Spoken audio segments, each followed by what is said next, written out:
Trattori in piazza contro la strage nei campi. Inizierà la mattina la manifestazione di protesta degli agricoltori italiani contro l'invasione di insetti killer.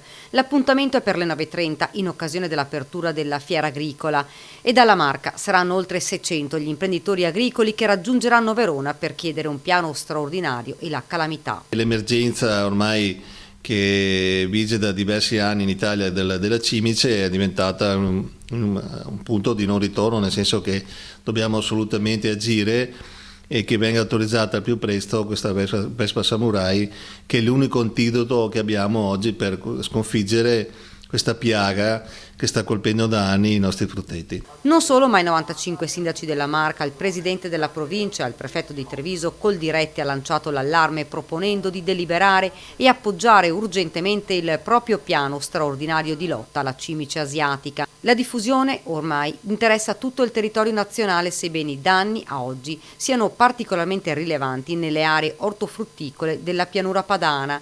In Veneto si stimano danni per 163 milioni di euro distribuiti su 7.685 produttori. Quella di Verona sarà la prima mobilitazione degli agricoltori italiani contro l'invasione di insetti alieni portata in Italia dai cambiamenti climatici e dai ritardi nella prevenzione e nei controlli dell'Unione Europea. Ci attendiamo un decisionismo, una presa di posizione, un'accelerazione di questo iter di autorizzazione che non ha, controindicazioni a nostro avviso, perciò dobbiamo assolutamente accelerare il tutto.